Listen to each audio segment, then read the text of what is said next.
Hi, everyone. I'm John C. Morley, the host of the JMOR Tech Talk Show and Inspirations for Your Life.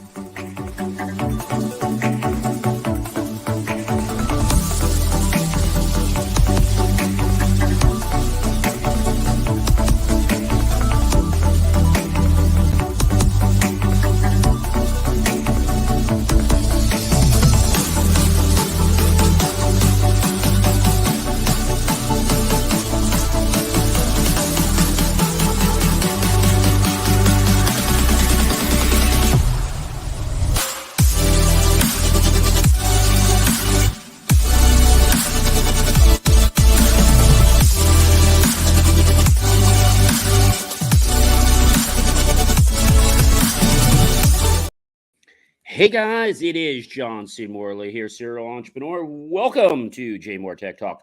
It is Friday, May 26th. I'm really excited to be with you guys this evening because we have an amazing show for you guys.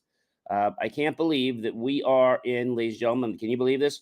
We're in our second year, and yes, we are in our 21st show. That's our series 2, which is the second year, and we're in the 21st show. So let's get right into the show, shall we? All right. So first topic I want to talk about, which is interesting. HP has this really new scheme, and it makes them have full digital rights management on your printer for life. Now, how does this actually work? You're probably saying, friends. Well, I'm going to tell you how it works.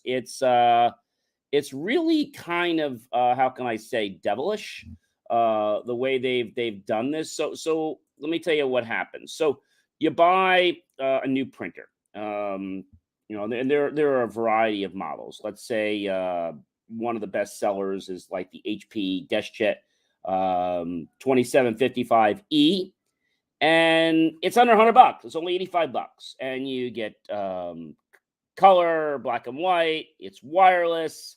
And you get 6 months free of ink. Now, it also comes with something called HP Plus. It's this interesting scheme. So what happens is you actually agree to gain the 6 months of free ink. But here's what happens. They actually upload a new firmware onto your printer that not only supposedly, as they say, fixes the print head and things like that. It makes it more resilient and all kinds of great stuff for efficient and high quality printing. It also locks out your print head so that if you try to change it to anything else, it will not work. Now, that's just what I think to be crazy.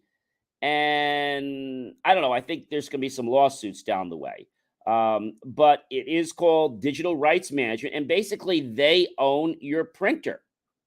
Yeah, they own your printer. So they say you can cancel anytime, change or cancel anytime, but you can't. After speaking to HP, they even said that there is no way to actually bring the printer back to the original state. That's pretty interesting.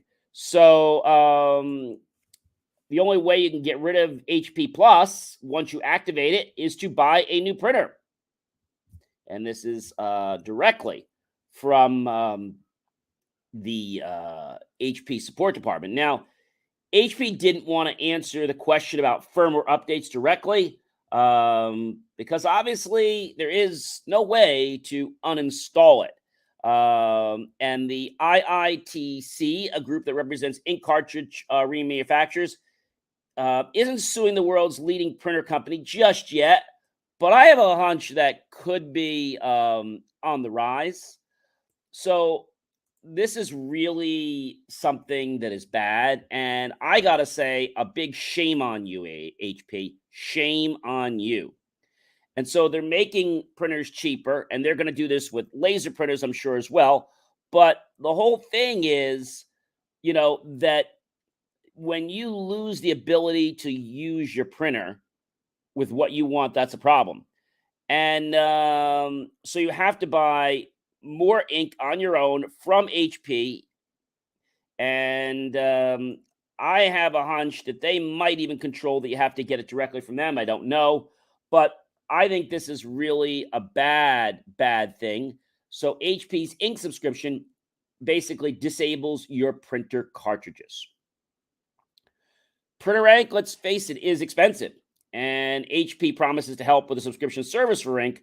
But when you go down that path, they're going to own your printer for life. Now, how much you pay depends on the number of pages you can print and roll over. HP offers a free plan with 15 pages per month, but no rollover. If you go over the limit, you pay, yes, $1 for each set of 10 pages you print, meaning if you print 5 pages, you still pay $1. The first paid tier is $2.99 a month for 50 pages and the ability to roll over 100 pages from the previous month. Additional pages are still $1 for a set of 10, and the next step up is $3.99 a month with 100 pages per month and 200 rollover pages. So you'll pay $1 for sets of 15 pages if you go over, and the top tier, you'll pay $9.99 a month at 300 pages and 600 rollover pages. You'll pay $1 per 20-page set if you go over this tier limit. So, yeah, the ink stops working if you cancel. Yeah, if you cancel, your ink stops working, and you read that correctly, or from what we're saying here from the guide. This is what I'm reading right from their book. As your billing cycle ends, the printer will not accept the ink anymore, and you're required to send it back to HP. At least they'll provide you the postage and packaging for that purpose. Now, HP doesn't spell out any consequences in the terms of its service for failure to send the ink back. So I checked with a support agent, and they explained that nothing happens if you fail to send them back the ink, but the cartridges would stop working. You have to buy more ink on your own if you want to keep printing, and HP ships specially marked ink as part of this process. And your printer recognizes that and is intended for instant ink subscribers only. Essentially, DRM, digital rights management, but instead of locking down a digital movie or a book, this locks down a physical product, the ink in your printer. So instant ink requires an internet connection for your printer, and HP explains that they monitor your ink levels so they know when to send you more. That is just crazy. I mean, what they're doing. Instant ink. I mean, this is the biggest scam that I have seen. HP instant ink cartridges are the property of HP and must be returned when empty or when your service is canceled. But if you don't, nothing's really going to happen because people have not returned them. I think this is crazy.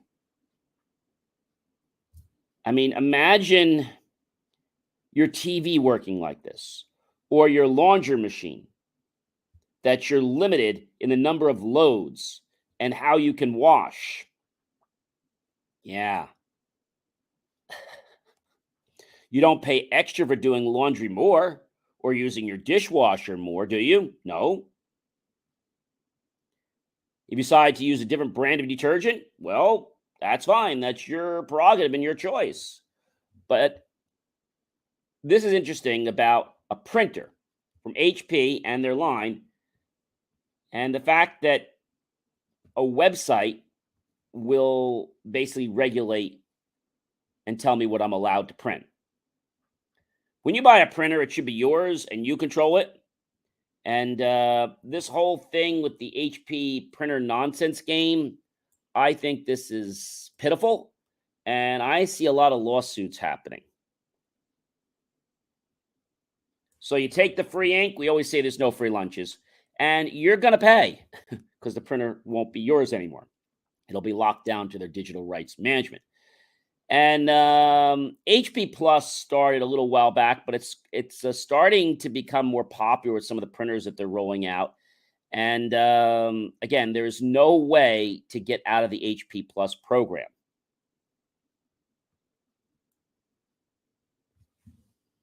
So the HP company admits that it's blocking third-party cartridges for your own good. And they're telling you it's an environmental group and it's not them doing it all, which is a crock of BS. I think they're going to destroy their reputation, and you're going to get this message. The indicated cartridges have been blocked by the printer firmware because they contain a non-HP chip. This printer is intended to work only with new or reused cartridges that have a new or reused HP chip. According to the IITC, they say that HP has issued 4 killer firmware updates just in the last 8 weeks to quietly block third-party cartridges from working in registered HP inkjet printers, and at least 26 against HP laser printers now.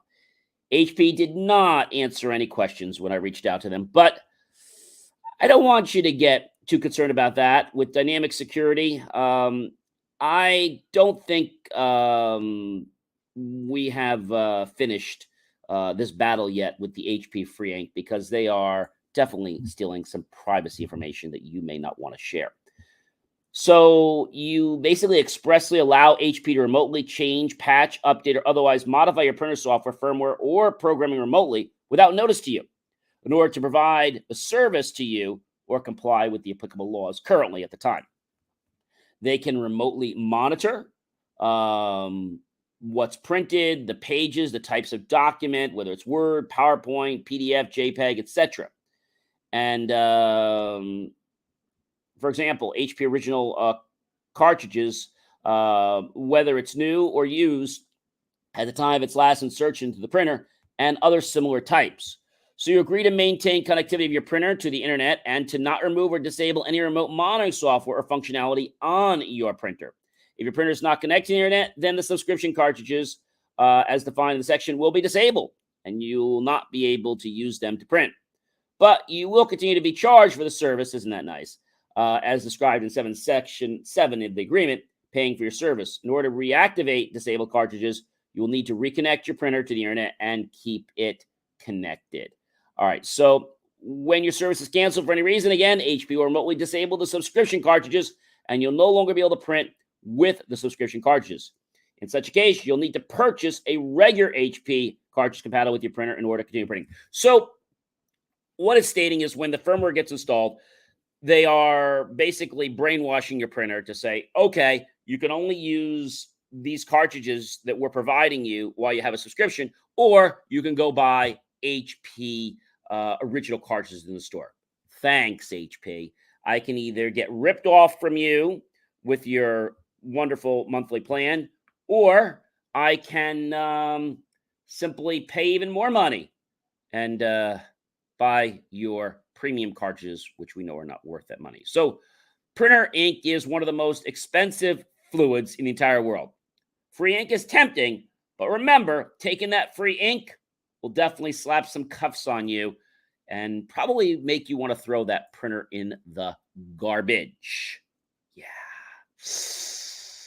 I'm anxious to see what's going to happen on that. All right. An app that came out, an Android app, started secretly recording users almost a year ago after it was listed on Google Play. What is this nonsense all about? Well, again, this app, like I said, came out a while back. And, smartphone apps can change their behavior after you download them. Could be days, could be months, could even be years later.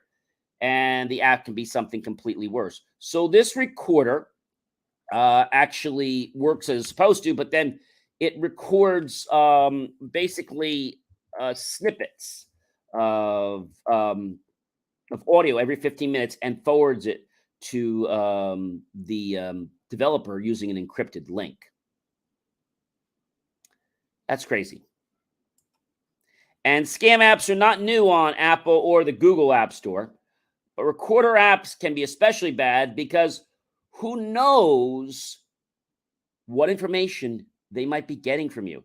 You might have shared something confidential, a credit card number. You might have discussed something regarding some of your bank account information. And suddenly you've just exposed that to the developer, who might just turn around and use that against you. So be warned, everyone.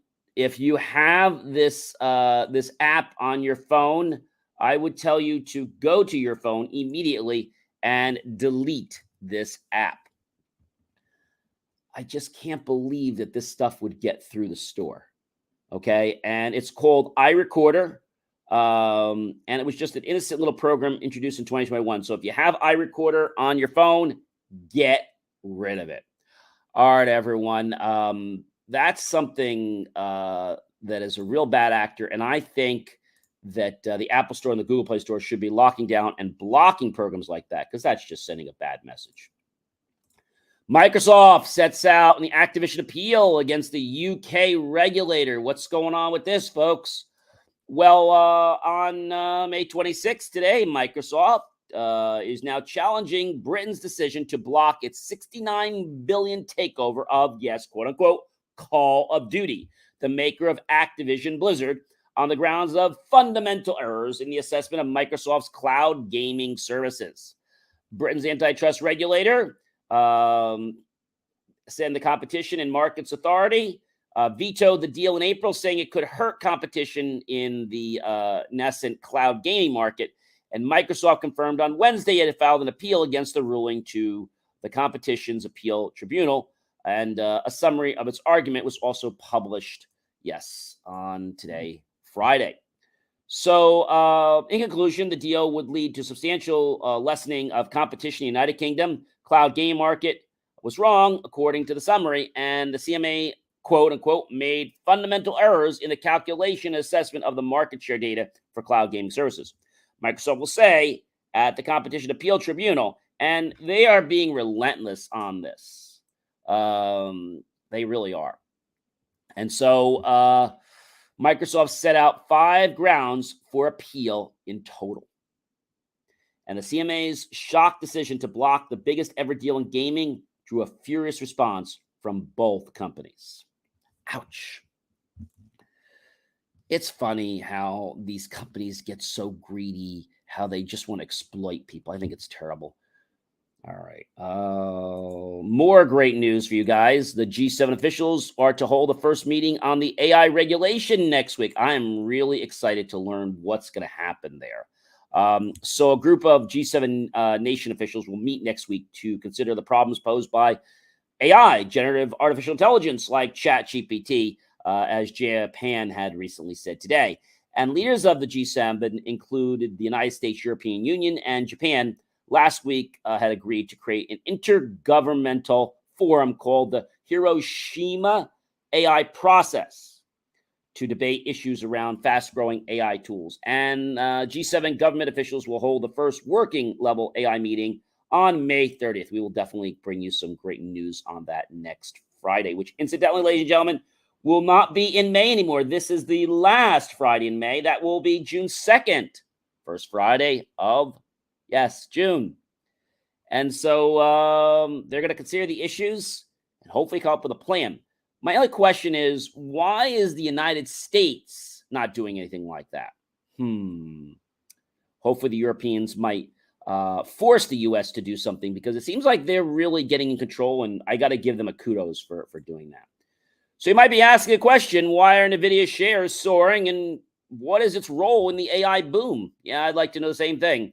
So we know that Nvidia is a semiconductor company, and they have had their shares risen more than 160% this year. That's adding $586 billion in market value and making it the 5th most valuable U.S. company behind Apple, Microsoft, Alphabet, which incidentally is a parent version of Google, and Amazon. Nvidia Corp closed in on $1 trillion market value on Thursday this week as shares surged 25% following a bumper earning report that forced Wall Street to reassess the potential windfall for the chipmaker from an AI intelligence boom. How big is Nvidia in terms of market value? Well, as I said to you, we know that they are adding a $586 billion in market value and making it the 5th most valuable U.S. company behind Apple, Microsoft, Alphabet, and Amazon. We know that they do a lot in the gaming world. To AI, NVIDIA's focus is also shifting. They're even working on collaborative medical tools, like we learned that they were starting to work on with some other providers.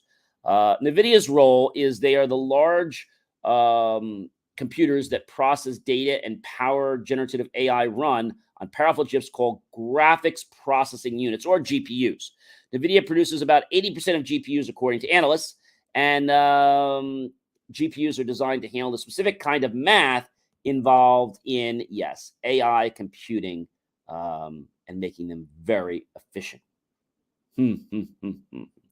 In contrast, general central processing units from companies like Intel handle a broader range of tasks with less efficiency, which is why Nvidia is starting to get center stage light. And you might be saying, are there any competitors of Nvidia? Yeah, there are. Advanced micro devices and AI chips made in-house by companies such as Amazon, Google, and Meta platforms. So Meta's now getting into making chips. Now, that's interesting. So we'll definitely keep an eye on this, but Nvidia is definitely been strong in the industry for graphics and stuff like that. But now they're going to become really the leaders, as they already are, in the AI world. So we'll keep abreast on what's happening there. Could China hack U.S. critical infrastructures? State Department warns. Yeah, they could. And so when we think about this, ladies and gentlemen, I know this sounds, it sounds like it's crazy, but the U.S. is warning that this is very, very evident. As the Chinese state-sponsored hacking group Volt Typhoon accused of carrying out cyber espionage on U.S. targets. So the U.S. Department has warned that China is capable of launching cyber attacks against critical United States infrastructures, including oil and gas pipelines, as well as rail systems, after researchers discovered a Chinese hacking group had been spying on such networks. So they're not looking to go after any money right now. They're looking to cause a disaster. And that disaster would cripple the U.S. So I understand why they're doing it, but I think we've got to get on our toes. And the whole idea of, the espionage group dubbed Volt Typhoon, yes, by Microsoft, was the subject of an alert issued by a cybersecurity and intelligence agency in the United States, Australia, Canada, New Zealand, and the United Kingdom. They're known as the Five Eyes on Wednesday this week. Microsoft researchers said that Volt Typhoon was developing capabilities that could disrupt critical communication infrastructures between the United States and Asia region during future crises. That's bad. Microsoft has basically confirmed this. And Microsoft also said that Volt Typhoon campaigns rely on living, quote unquote, off the land attacks, which are fileless malware that use existing programs to carry out attacks rather than installing files itself. Yeah. So now we're not even trying to use files. We're now trying to figure out how we can monkey with parts of files that are already on our system used for good already. These encompass things like business networks, home networks, like your routers, firewalls, VPNs, and they're trying to make it very difficult to detect. So definitely knowing that we're going to have to step our game up when it comes to, different types of scanning and active protection. The hacking group has targeted critical infrastructure organizations in the U.S. Pacific territory of Guam, Microsoft said, adding that security from Fortinet's FortiGuard devices were being abused by Volt Typhoon to break into its targets. So why? We know FortiGuard's great, but we know that they always try to go after something that has a very good reputation. And I know Fortinet's probably working very hard to keep them out, but they see Fortinet as a threat because they are one of the top infrastructures for securing a lot of small and enterprise corporations, both private and public sector companies. And the U.S. Cybersecurity and Infrastructure Security, CISA, said, and I quote, "The breadth of potential intrusions and associated impacts." And they're working to understand them. So they're trying to really get let's say, a picture of what's going on. And according to Mark Bernard, whose organization SecureWorks has dealt with several intrusions tied to Volt Typhoon, said, "We had seen no evidence of destructive activity by Volt Typhoon, but its hackers were focused on stealing information that would shed light on U.S. military activities." Close quote. The Chinese government called the joint warning issued this week by the United States and its allies a collective disinformation campaign. So, as I said to you, they're not after our money. They're after things that are about our security. And when they do that, they believe they can monopolize and take control over. So China's foreign ministry spokesperson, Mao Ning, told reporters, quote, that Five Eye alerts were intended to promote their intelligence alliance and that it was Washington that was guilty of attacking. According to Mao, and I quote, "This is an extremely unprofessional report with a missing chain of evidence, and this is just scissors and pacework." Close quote. The United States is the empire of hacking. And that was something that Mao also said. So it's very interesting that they're trying to twist the words around. And so I think, they're looking at every breath of what's going on in our world. They don't really know. And they're trying to figure out, how do they weaken the empire, right? How do they weaken it? We all know that when you have, let's say, a strong structure, you try to go for the weakest limb or leg and disable that before you disable everything else. Same thing with viruses or other structures as well. You always go for the weakest link. But this is really crazy. It just boggles my mind a little bit about this. And just to let you guys know, Russia's Belgorod, Ukraine's Dnipro attacked as the war continues to escalate over in the Ukraine. Russia says the border region under attack days after a daring incursion, as 2 are reported killed in Ukraine. When is this going to end, guys? I mean, what are you going after? Like, what are you trying to prove? How many lives are you trying to take? This is like pointless. The Kremlin's forces, meanwhile, have attacked a medical clinic in Dnipro in central Ukraine, killing a 69-year-old passenger by another civilian, and more than 20 others were wounded, including 2 children, and Ukrainian officials had said reported. Also, a Russian S-300 missile hit a spot in the Karlivka district of Ukraine's eastern Donetsk province, placing nearby settlements under the threat of severe flooding. And the Ukraine president, Volodymyr, condemned the blast in Dnipro as a war crime. This is just crazy what's going on. I mean, it's not ending. It's not ending. We've been seeing intensified strikes in Ukraine. And many say this is just because Ukraine is looking very closely at Ukraine's anticipated counteroffensive. It's got to end sometime. And people say to me, John, when will the Ukraine war end? And the truth is, I don't know. The Ukraine war is not World War III, but it is pretty bad. And people are speculating all over, now a year later, how does the war end? And nobody seems to really know, but these 2 countries are fighting, and it's like, I don't know, it's like what they're doing is futile. What they're doing is futile.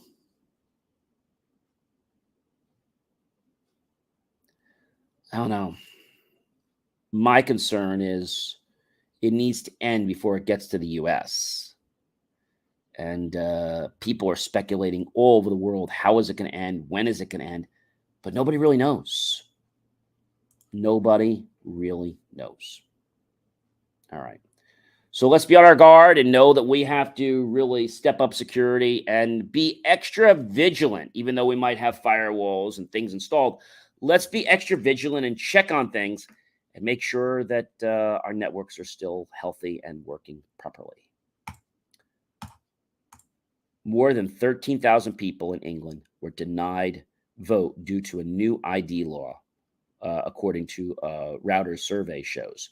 And this, I think, is insane. Okay. Thousands of people couldn't vote. Information from 160 of 230 councils were polled this year, showing 26,165 voters initially denied ballot papers at the polling stations. Of these, 16,588 people came back with valid IDs, while 9,577 did not return and just gave up. Now, this is a small number of votes, although campaigners warned this would not capture all those affected. And England's local elections on May 4th were the first in Britain where people had to show photo ID, such as a passport or driving license, to vote in person. The impact of this rule is being closely watched ahead of the next general election, expected to be held in 2024, when it will also be in full force. I don't know. I get why they're doing this. They're trying to prevent fraud.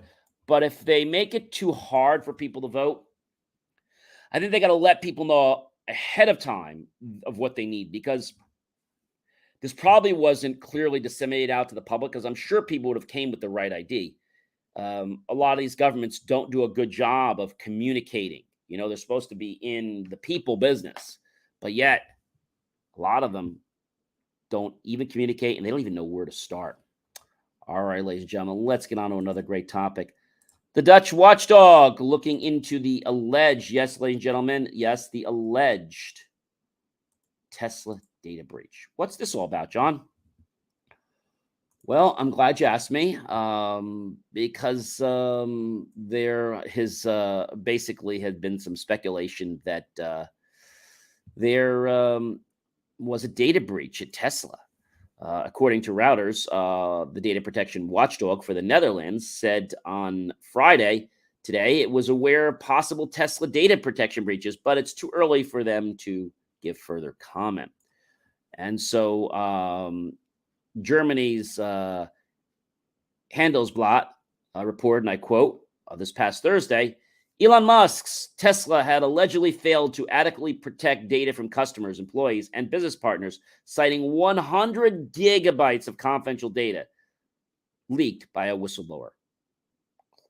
He also said, we are aware of the situation, but you know they're obviously still doing research. So they came back and quoted, we're aware of the Handelsblatt story and we're looking into it, said a spokesperson for the AP data watchdog in the Netherlands, where Tesla's European headquarters is located. They declined, of course, to comment on whether the agency might launch or have launched an investigation, citing the policy. And the Dutch agency was informed by its counterpart in the German state of Brandenburg. So it's very interesting what's going on. I know this is very disturbing. And the breach would violate the GDPR, it said. And if such violation was proved, Tesla could be fined up to 4% of its annual sales, which could be 3.26 billion euros. And you might be asking, what is GDPR? GDPR is General Data Protection Regulation. And unfortunately, I apologize if you're hearing a dog there. We have a dog that just will not stop barking. When I broadcast from home, we're not in soundproof studio yet. And unfortunately, we get these animals like these dogs that just incessantly bark because their owners are not home or other reasons. And we just have to go with it. So again, I do apologize for that interruption, which we might get here and there. But the General Data Protection Regulation is a regulation in the European Union law on data protection and privacy in the EU and European Economic Area. And it's an important component of the EU privacy law, of the human rights law, in particular, Article 8 of the Charter of the Fundamental Rights of the European Union. So, technology, right? Technology is changing every single day. All right. And I think the biggest point I want to bring to everyone, I've said this many times, it's not a question of if technology is good or bad, because it's not. It's how people choose to use it, from end users, developers, etc. And we know, ladies and gentlemen, that AI is big, but will it be used for the correct reasons? It looks like the European Union is doing the right thing. I don't see the US doing anything yet, but hopefully they will, get on board sooner than later. And so the question is, we know that the GPT had a bug in it. And this bug was actually taking data that people were using to train it. But the trained data is one thing, but data that they didn't allow to train it is still being used. And we know that ChatGPT could actually share that information off. I was having a dream last night, and I thought it was interesting to share with you. I was having a dream and always being very secure. And I remember something as simple as my email. And there was some type of a form that was doing an analysis. And they wanted me to reply back on an email message. So I did. I copied this email message back into this form, which first looked like a very secure form. But then as I browsed down, I'm like, wait a minute. This is a Chat GPT bot. And I quickly ended this because first thing I said is, well, it has my name in there, but it had my phone number and other information in there. And if I give that to Chat GPT, even though I've said not to use it, the first thing I started realizing, this is how doomsday starts. You put information in to something that you believe is being used for a certain purpose. And this could be from a cell phone provider. This could be for a medical website. I don't care what it's for. But this information could get into ChatGPT and now become part of its major process. That's just crazy.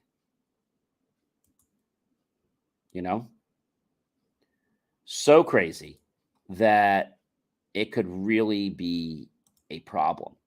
And I think a lot of people don't realize how data could be exploited. They don't realize it. They don't know how it will happen, but I'm telling you, it happens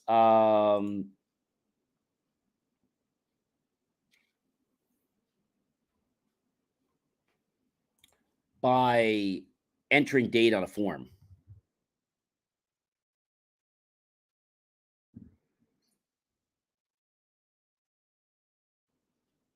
And once you enter the data, ladies and gentlemen, on this form, well, you're kind of screwed, in other words, because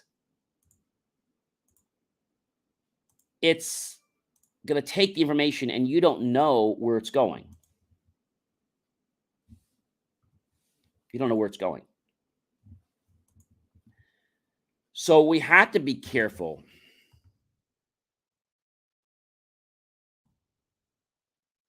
What's happening?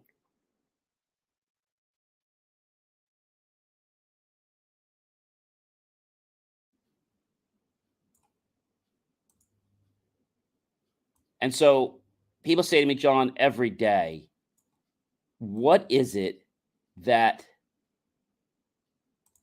people are doing?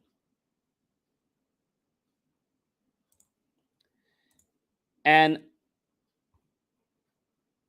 I think what's really transpiring is the fact of, well, my information is secure. And you all remember a breach that happened to me, and I'm always very secure. Nothing happened to me online, but I was at a gas station. And I tell the story again, and didn't know this for a few days later. I was going to a car show in my town, and all of a sudden I started seeing these transactions: $1.50, $1.29, $39, $2.49, $249, and they were from Atlanta, Georgia. And so I checked in, logged my bank account. I called them and I said, what is all this? And I realized what happened. They took my MAC card when I was at the gas station the other night, and they, yes, took a picture of it and they sent it to a friend over or someone they sold it to in Atlanta, Georgia. So information is very, very important. And I will tell you that we cannot be too careful. Okay? We cannot be too careful.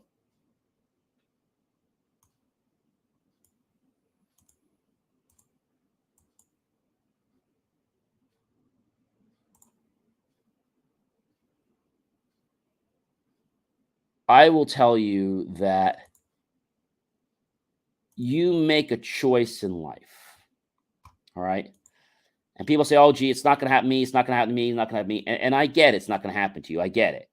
But even if you believe you are so secure, okay, which I always am, you have to still be open to the fact that something still could get exploited.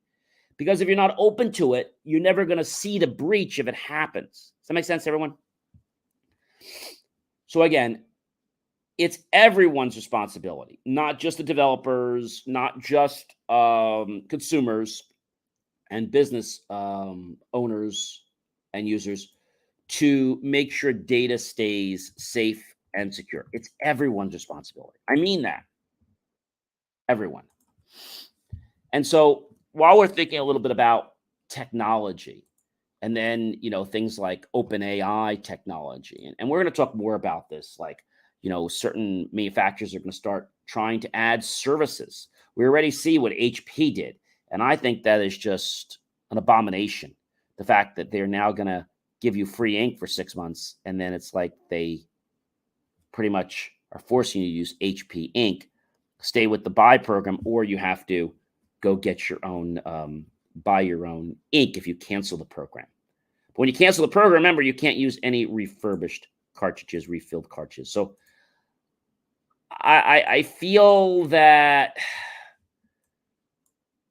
technology is going to cause a lot of people to have pitfalls.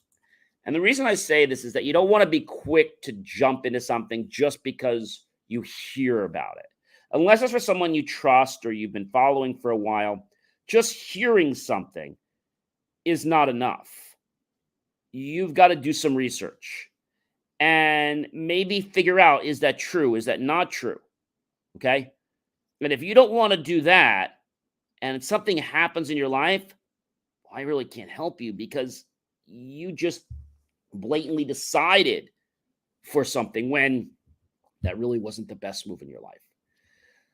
Ladies and gentlemen, you guys know who I am by now. I am John C. Morley, serial entrepreneur, the host of JMOR Tech Talk Show, serial entrepreneur. There is a QR code at the top right.